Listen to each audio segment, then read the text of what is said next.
Doanya,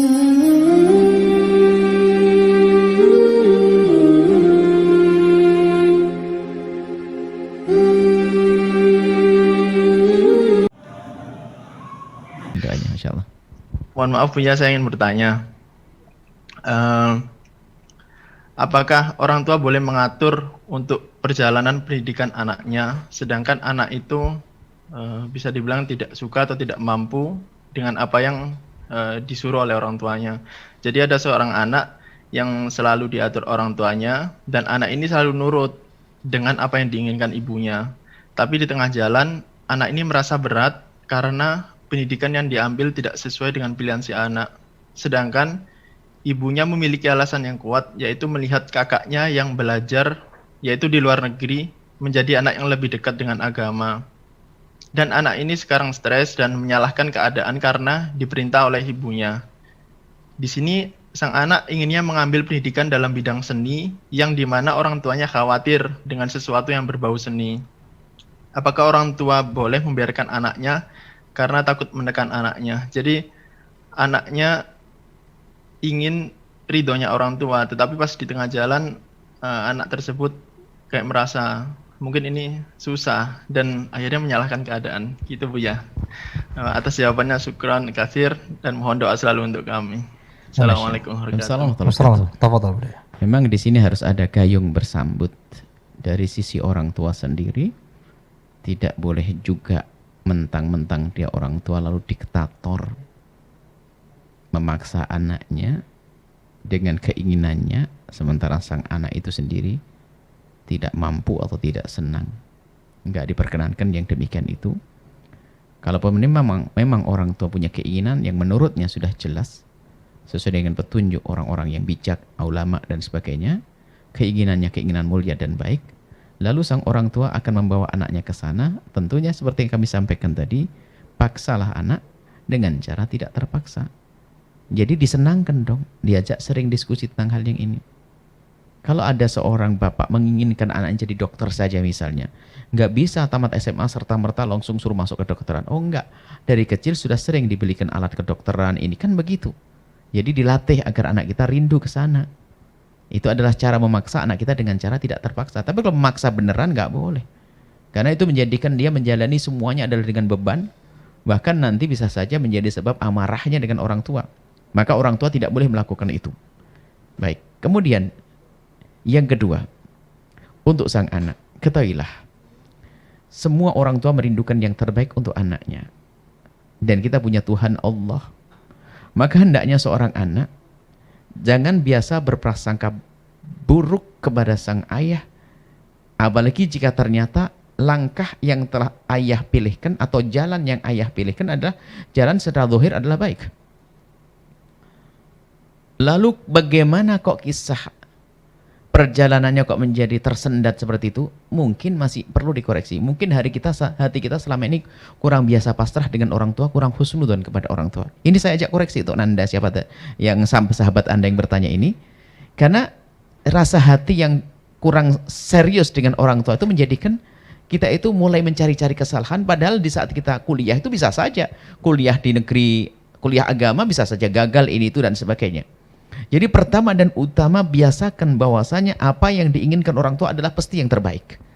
Kalaupun ternyata wawasan orang tua itu karena terbatas sehingga baik menurut orang tua belum baik menurut yang lainnya, itu perlu namanya diskusi yang baik. Bukan kita marah dengan hati. Maka siapapun, ini nasihat, siapapun yang merasa hatinya ngedumel dengan orang tua, maka hati-hati, segera benah diri, kalau tidak akan berlanjut menjadi bibit-bibit kedurhakaan yang panjang.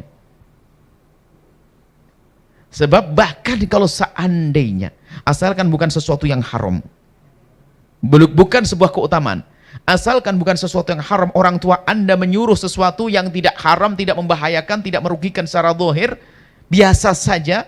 Tapi kalau kita patuhi karena Allah, Allah akan berikan kesuksesan melalui jalan yang katanya biasa kok. Orang tua ini istimewa. Jadi keberkahan tuh ada di balik itu semuanya. Jadi jangan sampai, lah itu tadi. Kemudian dia menginginkan, ada, kalau memang permasalahannya adalah ketidakmampuan akal kita di dalam berpikir, misalnya, ya tinggal ngomong ke orang tua saya tidak mampu, begitu saja. Tapi kalau sampai Sampai mungkin kalau seni saya lebih nyaman, itu adalah ini. Nah, sampaikan ke orang tua seperti itu. Jadi di saat orang tua melarang itu pun juga punya hujah. Karena merindukan anaknya jadi ahli surga. Seperti yang tadi kami sampaikan pendidikan dari awal. Maka siapapun, ingat. Kalau yang namanya perintah dari orang tua yang semula itu mubah menjadi wajib.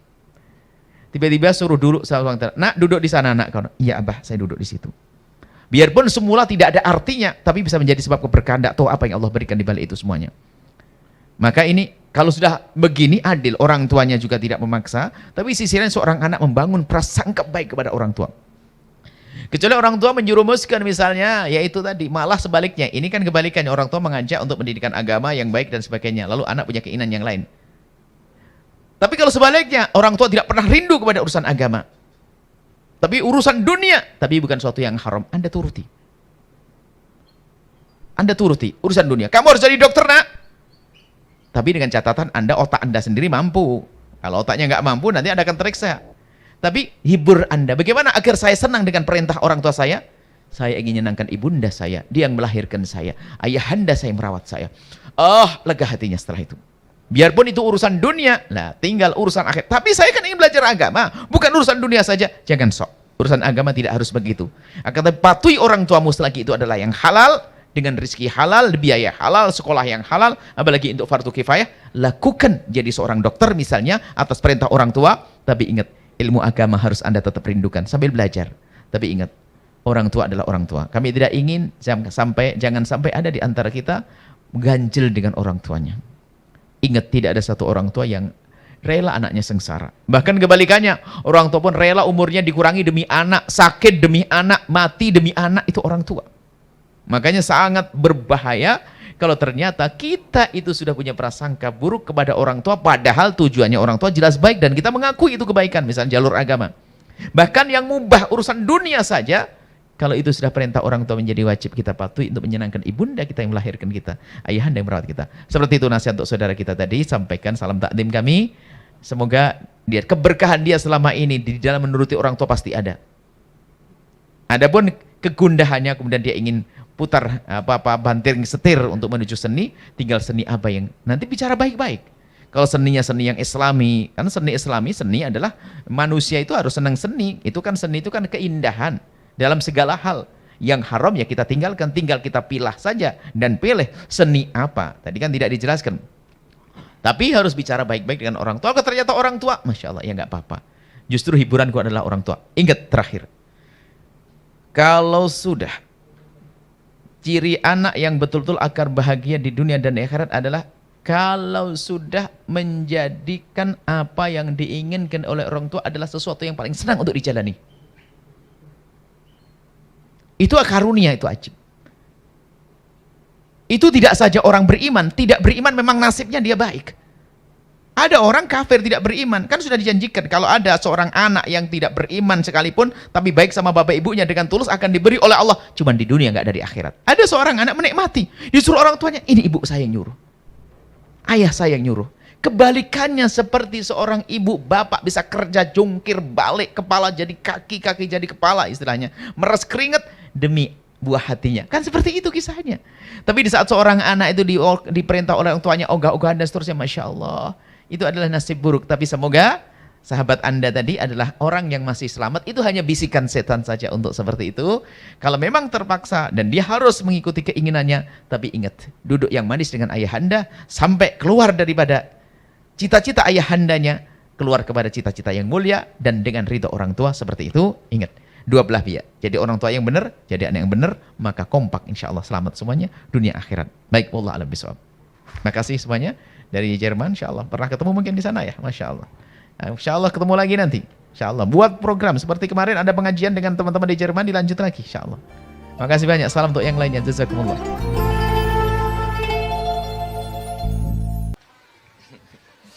Bagaimana kiat mendidik anak agar mudah untuk diarahkan kepada kebaikan, termasuk menyelamatkan ortunya nanti di akhirat.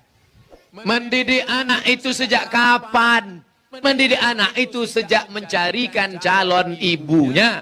Karena bibit yang baik ditanam di tanah yang subur akan tumbuhlah bunga-bunga yang cantik dan indah harum semerbak. Tapi kalau bibitnya kau tanam di tanah yang tandus, akan tumbuh pohon kaktus, dilihat tidak indah, dicium tidak harum, durinya menusuk hidung bengkak.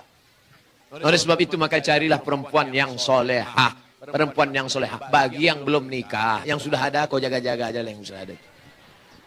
Kalau istrimu solehah, dia hamil, dia sambil masak baca ayat Quran. Bismillahirrahmanirrahim. Ar-Rahman. Garamnya garam. Allamal Quran.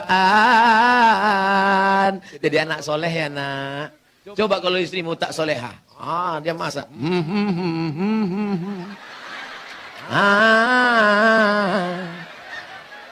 Garam tak ada.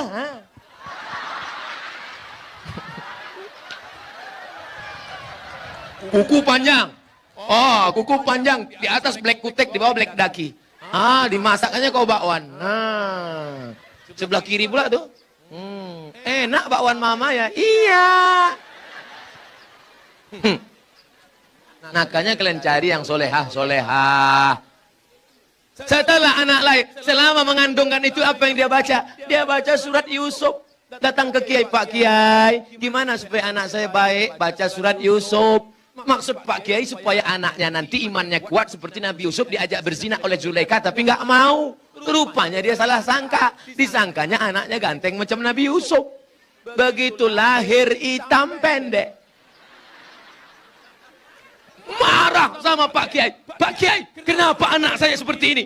Kenapa nggak seperti Nabi Yusuf? Suaminya mana? Ini suaminya Pak Kiai. Iya sama.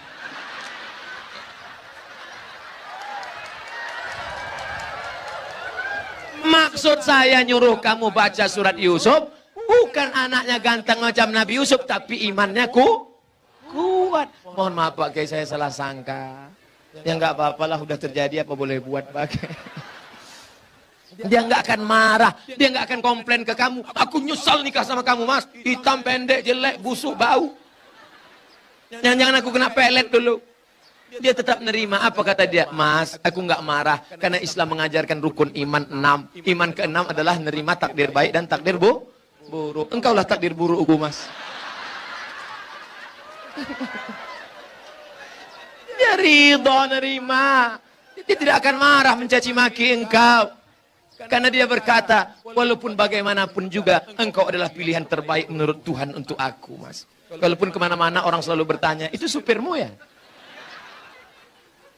Lalu kemudian setelah anakmu lahir, dia akan menyusukannya. Disusukannya anakmu berapa lama? 2 tahun. Sekarang banyak perempuan tidak mau menyusukan anak 2 tahun. Disusukan anak ke kaleng. Makanya anak pulang sekolah bukan meluk ibunya, meluk kaleng. Tanya Bu Dokter, tanya Pak Dokter Andi Sopyan, apa kata dokter? Coba tengok dinas kesehatan, susukan anak Anda 6 bulan berturut-turut, ASI eksklusif. Insya Allah otaknya akan cerdas, tubuhnya akan sehat, tidak terkontaminasi penyakit. Dulu kita mandi di sungai 6 jam mandi sampai biru bibir, nggak ada batuk, nggak ada demam. Air susu ibu membuat kita kuat, imun kita sehat. Anak sekarang lihat mendung aja bersin. Ikatan emosional dekat. Anaknya disusukan ibu. Ibu yang menyusukan anak untuk menghindari kanker payudara. Ibu yang menyusukan anak sekaligus keluarga berencana. Ibu yang menyusukan anak kedekatan emosional antara ibu dan anak. Makanya anakmu jauh dia tetap nelpon, mama mau makan apa? Nanti adik bawakan makanan ya. Anak yang tidak kau susukan, kau titip uang pun dia lupa. Mana titipan mama tadi? Enggak ingat, ma. Lupa. Jangan heran. Kenapa? Karena hubunganmu dengan dia sudah lama putus. Lalu kemudian setelah itu dijaganya. 2 tahun pertama susukan. 2 tahun kedua lari-lari lompat-lompat. 2 tahun ketiga mulai dia mengajarkan surat-surat pendek. Anak sambil motong-motong bawang, motong-motong cabai. Bismillahirrahmanirrahim. Qul huwallahu ahad. Akhirnya dia ajak sholat. Sekarang kita ketemu perempuan di tepi jalan. Umur 5 tahun. Lipstiknya tebal, rambutnya pirang 3 warna. Merah, kuning, kelabu. kuteknya merah. Kira-kira anak umur 5 tahun ini yang ngajar siapa? Maknya al-ummatul ula. Ibu adalah pendidik pertama. Sekolah sebelum S1, S2, S3. Pendidik kita yang pertama adalah ibu. Tadi waktu saya makan ada anak kecil berjilbab panjang. Ustadz, anak kecil mencium tangan saya. Anak kecil ingin duduk dekat saya. Kenapa? Karena anak-anak ini dilahirkan oleh ibu-ibu yang soleha. Di mana ibu-ibu soleha itu berada? Di Bontang. Wahai laki-laki yang ingin mendapatkan istri soleha, datanglah kalian ke Bontang. Yang sudah nikah jangan lagi. Lalu Pak Ustadz selanjutnya, sampai kapan anak ini engkau jaga? Perempuan tidak pernah berhenti bertanya, kamu sedang di mana, jalan sama siapa, pulang jam berapa, duitnya kemarin mana? Ketika perempuan berhenti ngomel, berhenti merepet, berhenti bicara, saat itu kiamat sudah terjadi pada anak-anak kita. Jangan sampai diam saja. Bu, saya bawa anaknya ya. Bawalah. Sampai pagi ya Bu, enggak apa-apa. Anaknya hamil Bu, iya enggak apa-apa. Jangan sampai. Kalian laki-laki harus gagah perkasa. Perempuan juga harus menjaga. Pak, saya bawa anaknya sebentar jalan-jalan ke kota. Jangan. Ibu juga harus begitu. Bu, kami bawa. Jangan. Jangan sampai bapak bilang, jangan. Sekali tidak. Tidak. Datang ibu dari belakang. Bawalah. Kita dulu lebih parah daripada itu. Rusak anak-anak kita. Harus kita jaga generasi ini insya Allah. Pertanyaan terakhir. Ustadz, apakah haram? Oh, ini pertanyaan yang tadi. Maka di akhir majelis ini, ada 3 lagi. Masya Allah. 15 menit lagi, 2 jam saya ceramah. Saya tahu dari mana? Melihat jam dan rasa kesemutan kaki. Apa hukum keluar 3 hari bersama jamaah tabligh? Keluar 3 hari jamaah tabligh. Apa hukumnya? Di India, jamaah tabligh itu dari India. Namanya Maulana Ilyas dan Maulana Zakaria Kandahlawi. Di India nggak bisa tabligh akbar begini. Di India nggak bisa tabligh akbar begini. Kalau tabligh akbar begini, datang Amitabh Bachchan, Sanjay Dutt, Hema Malini, Rani Mukherjee. Hafal juga Pak Ustaz. Nggak bisa. Maka ijtihad Maulana Ilyas Zakaria Kandahlawi, mereka datang dari rumah ke rumah. Dakwahnya dari pintu ke pintu, door to door. Assalamualaikum. Waalaikumsalam. Kya hal hai? Tike kuch kota hai. Kya hal hai artinya apa kabar? Tike artinya kabar baik. Kuch kota hai judul film. Saya pun nggak tahu apa itu. Acha. Saya paling bingung ngomong sama orang India. Antara iya dengan tidak goyang kepalanya sama. Saya tanya, kya hai Tike? Saya tinggal di hotel kamar berapa? Acha. Lantai 3 apa 4? Acha. Maka ini datang dari India. Mereka ulama-ulama ahli hadis. Siapa yang kaya, punya duit banyak, kerja tidak mengikat, 3 hari datang ngajak ke pintu. Assalamualaikum, waalaikumsalam. Ayo ke masjid ya. Ayo datang pengajian ya. Mereka inilah yang berdakwah di jalan Allah. Abdul Somad ceramah ke Bontang. Kenapa? Karena diundang Pemko. Abdul Somad ceramah ke Bontang. Kenapa? Karena diundang Bada LNG atau LNG Bada. Tapi mereka yang datang rumah ke rumah, ada yang undang mereka? Tidak ada. Ada proposal untuk mereka? Tidak ada. Mereka datang lillahi ta'ala. Ini jamaah tabligh aliran sesat Pak Ustaz. Kenapa sesat? Karena mereka berjenggot. Nabi Muhammad berjenggot. Karena mereka bersorban. Nabi Muhammad bersorban. Karena mereka pakai jubah. Nabi Muhammad pakai jubah. Kenapa Ustaz nggak pakai jubah? Ini orang ramai narik-narik. Kalau sempat saya pakai jubah, tanggal jubahnya. Maka saya pakai celana biar supaya cepat lari, nanti selesai ceramah langsung masuk mobil pulang. Jangan katakan mereka sesat. Mereka adalah orang yang mengajak ke jalan Allah. Mereka aslinya dulu preman, bertato, kumis tebal, anting-anting, gak kenal agama. Tapi datang jamaah tabligh di terminal, ini preman. Datang, tato besar, gambar ular kobra. Datang itu jamaah tabligh, memukul ular kobranya. Hei, ayo ke masjid. Berani yang ngajak saya. Besok dia datang lagi. Lama-lama preman ini tersentuh. Datanglah dia ke masjid. Ini bukan cerita bohong. Ini bukan cerita yang diada-adakan. Seorang preman di kampung saya. Rambutnya panjang, punya meja biliar. Tidak pernah sholat. Akhirnya saya pulang dari Mesir. Dia yang jadi imam di masjid. Bismillahirrahmanirrahim. Saya heran, siapa ini? Assalamualaikum warahmatullahi. Yang punya meja biliar.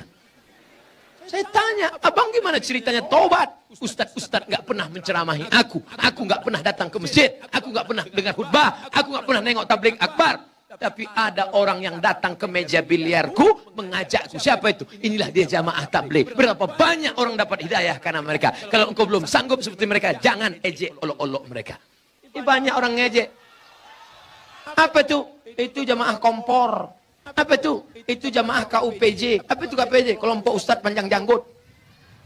Oleh sebab itu maka mereka dakwahnya lembut. Assalamualaikum Pak Haji. Waalaikumsalam. Ayo ke masjid ya Pak Haji. Jangan ajak-ajak saya. Kamu belum lahir, saya sudah haji. Apakah mereka jamaah tabligh berhenti? Mereka besok ajak lagi. Assalamualaikum Pak Haji. Waalaikumsalam. Ayo ke masjid ya Pak Haji. Kan sudah aku bilang kemarin. Ini kening sudah sujud 1000 kali di Masjidil Haram. Catatan amal sudah penuh. Aku tinggal masuk surga aja lagi. Tinggal sana, pergi. Masjid kalian yang jelek itu nggak level ya.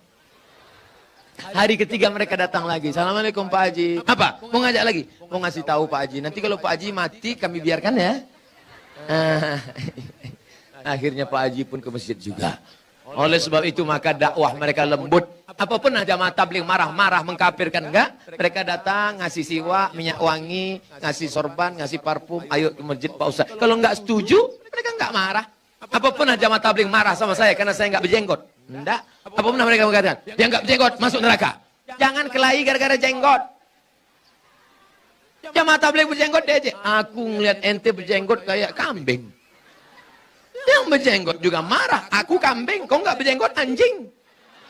Akhirnya berantem anjing sama kambing. Yang senang siapa? Musang berbulu ayam. Mereka nanya, kenapa mereka kelahi? Gara-gara jenggot. Di masjid lagi. Iya, untung kita nggak ke masjid. Rusak persatuan. Itu tidak terjadi di Bontang. Kenapa? Karena Bontang tertib agamis. Mandiri, aman, nyaman. Kalau terjadi, mungkin di dekat-dekat perbatasan luar Bontang.